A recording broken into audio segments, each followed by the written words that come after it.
สบายดีพี่น้องที่หักของพระเจ้าทุกท่านวันนี้เป็นวันที่11ของเดือนธันวาคมคือเดือน12ซึ่งพวกเราติดตามพระเยซูคริสต์วันต่อวันหรือมานาประจำวันเป็นอาหารฝ่ายจิตวิญญาณได้ว่าดังนี้ลูกเอ๋ยเฮากำลังทำสิ่งต่างๆแทนเจ้าจงนำทุกความกังวลและความฝันของเจ้ามามอบให้แก่เฮาจงทูลเฮาในทุกสิ่งและให้ความสว่างของเฮาส่องแสงอยู่เหนือความหวังและแผนการของเจ้าจงใช้เวลาอยู่กับเฮาเพื่อให้ความสว่างของเฮาส่องอยู่เหนือความฝันของเจ้าและค่อยๆเปลี่ยนความฝันนั้นให้กลายเป็นจริงนี่คือวิธีที่เจ้าสามารถร่วมงานกับเฮาได้เฮาพระเจ้าผู้สร้างจักรวาลนี้ยอมถ่อมตัวลงมาเพื่อร่วมงานกับเจ้าลูกเอ๋ยหากเจ้าต้องการที่จะร่วมมือกับเฮาเจ้าต้องยอมรับจังหวะเวลาของเฮาเฮาบ่แม่นพระเจ้าที่รีบเร่งแม้แต่อับราฮัมและซารายังต้องรออยู่หลายปีกลัวคำสัญญาของเราจะสำเร็จผ่านทางลูกชายและการรอคอยอันยาวนานนั้นก็ทำให้เกิดความยินดีอย่างมากมายความเสื่อคือความมั่นใจในสิ่งที่หวังไว้เป็นความแน่ใจในสิ่งที่แนมบ่เห็นบทเพลงสรรเสริญบทที่36ข้อ9ปฐมกาลบทที่21ข้อ1หาข้อ7เฮบเรอบทที่11ข้อ1พระองค์เป็นบ่อเกิดแห่งทุกชีวิตพวกกระน้อยเห็นแสงสว่างย้อนแสงสว่างของพระองค์ประชาชนของเฮาได้เฮ็ดบาปไว้2ประการคือพวกเขาหันหนีไปจากเฮาผู้เป็นบ่อน้ำผู้แห่งชีวิตและพวกเขาได้ขุดอ่างน้ำไว้สำหรับตนเองเป็นอ่างแตกที่บรรจุน้ำไว้บ่ได้พระเยซูเจ้าทรงตอบนางว่าถ้าเจ้าฮู้จักสิ่งที่พระเจ้าให้และฮู้จักผู้ที่กำลังขอดื่มน้ำจากเจ้าแล้วเจ้าก็คงจะขอจากเพิ่นและเพิ่นจะเอาน้ำที่ประกอบด้วยชีวิตให้แก่เจ้าแต่ผู้ใดที่ดื่มน้ำซึ่งเขาจะให้นั้นเจ้าบ่อยากอีกจักเถื่อน้ำที่เขาจะให้นั้นจะกลายเป็นน้ำผูกในตัวของผู้นั้นและจะฟุ้งขึ้นถึงชีวิตนิรันดรแต่ฝ่ายเจ้าทั้งหลายเป็นชาติที่พระเจ้านั้นทรงเลือกไว้แล้วเป็นพระโลหิตหลวง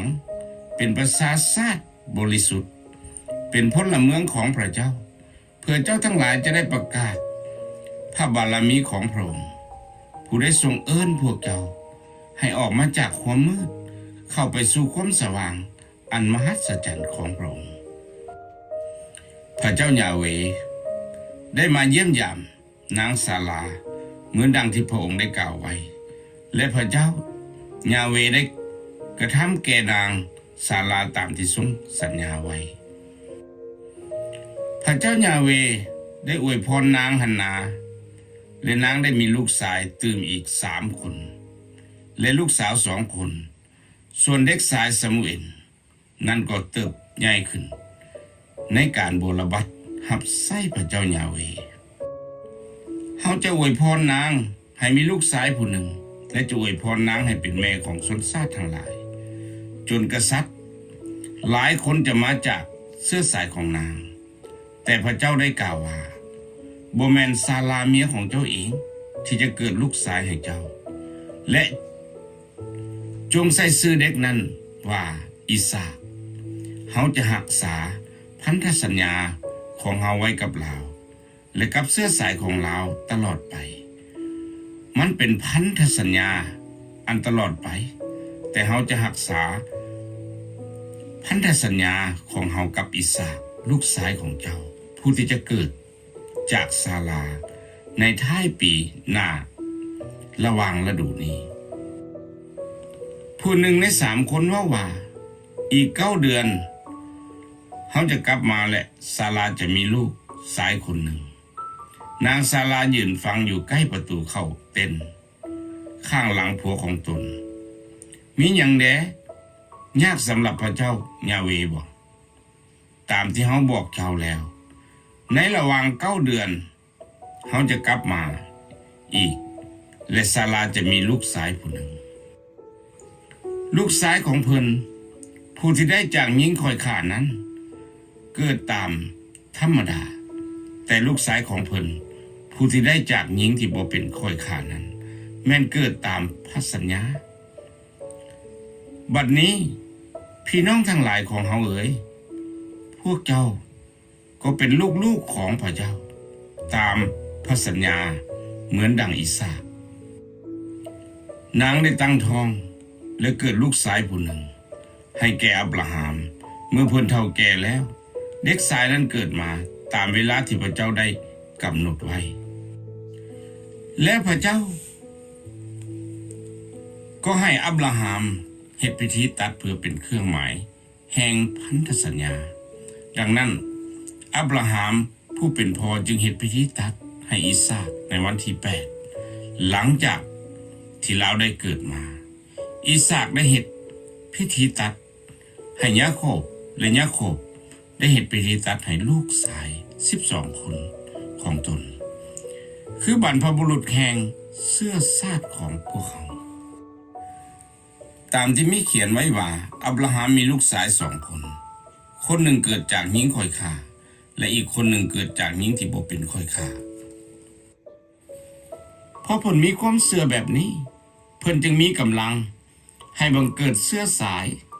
เมื่ออายุแก่เกิดแล้วและนางซาลาก็เป็นหมันแต่อับราฮัมก็ถือว่าพระองค์ผู้ทรงสัญญานั้นเป็นผู้สัตย์ซื่อเหตุฉะนั้นจากชายคนเดียวซึ่งเกือบจะกล่าวได้ว่า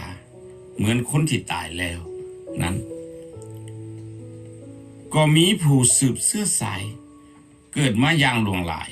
เหมือนดังดวงดาวในท้องฟ้าและเหมือนเม็ดทรายที่นับบ่ถ้วนอยู่แคมทะเลแต่เฮาจะรักษาพันธสัญญาของเฮากับอิสาคลูกชายของเจ้าผู้ที่จะเกิดจากซาลาในท้ายปีหน้าระหว่างฤดูนี้ผู้หนึ่งใน3 คนว่าอีก9 เดือนเขาจะกลับมาและซาลาจะมีลูกชายคนหนึ่งนางซาลายืนฟังอยู่ใกล้ประตูเข้าเต็นท์ข้างหลังผัวของตนมีหยังแดยากสำหรับพระเจ้ายาเวบ่ตามที่เขาบอกเจ้าแล้วในระหว่าง9 เดือนเขาจะกลับมาอีกและซาลาจะมีลูกชายผู้หนึ่งแต่เมื่อครบกำหนดเวลาแล้วพระเจ้าได้ทรงใส่พระบุตรของพระองค์มาทรงบังเกิดนำหญิงคนหนึ่งและทรงมีชีวิตอยู่ภายใต้กฎบัญญัติและเมื่ออิสาคได้8 วันอับราฮัมก็เฮ็ดพิธีตัดให้ตามที่พระเจ้าได้สั่งเพิ่น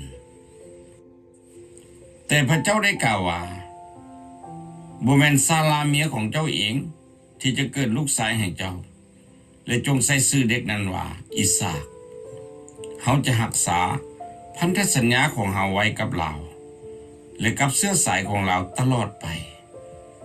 มันเป็นพันธสัญญาอันตลอดไปแต่เฮาจะรักษาพันธสัญญาของเฮากับอิสาคลูกชายของเจ้าผู้ที่จะเกิดจากซาลาในท้ายปีหน้าระหว่างฤดูนี้และเมื่ออิสาคได้8 วันอับราฮัมก็เฮ็ดพิธีตัดให้ตามที่พระเจ้าได้สั่งเพิ่นแล้วพระเจ้าก็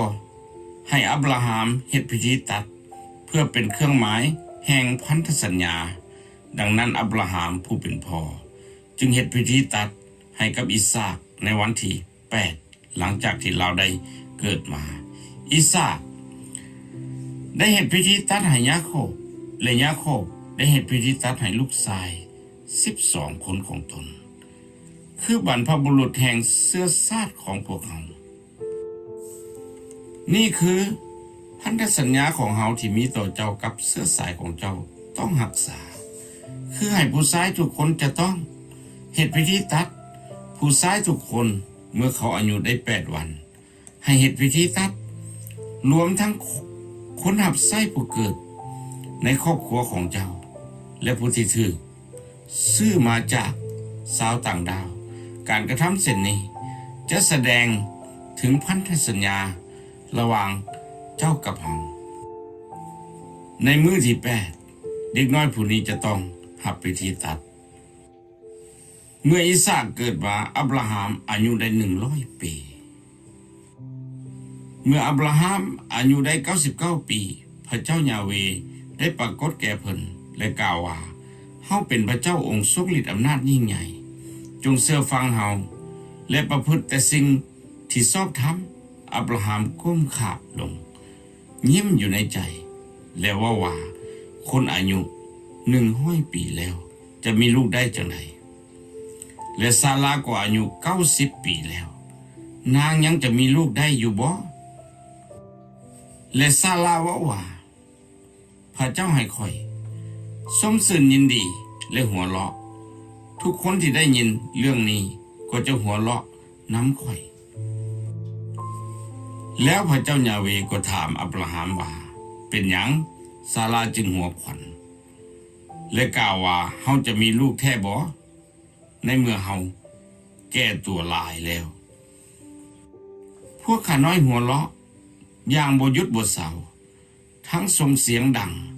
ห้องหัวยินดีอย่างใหญ่แล้วสนซาดอื่นๆก็เว้าถึงพวกเฮาว่าพระเจ้ายาเวห์เฮ็ดสิ่งยิ่งใหญ่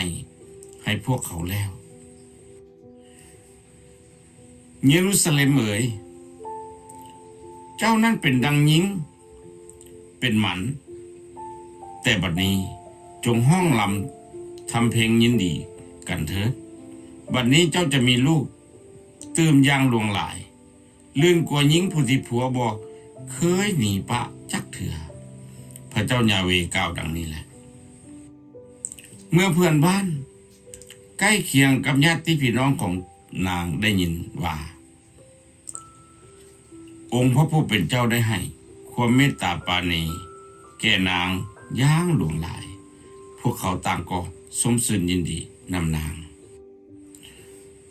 งเว้าอีกว่าไผน้อจะกล่าวเว้ากับอับราฮัมว่าซารายังมีลูกดูดนมแต่ข่อยก็ได้ลูกสายผู้หนึ่งให้ลาวเมื่อเฒ่าแก่แล้วอับราฮัมกับซาราต่างก็เฒ่าแก่แล้วและซาราเองก็เศร้าเป็นประจำเดือนแล้วดังนั้นนางจึงหัวขวัญในใจและว่าเดี๋ยวนี้ค่อยแก่เกินที่จะมีลูกแล้วค่อยยังจะมีความต้องการทางเพศอยู่อีกบ่และนอกนี้อีก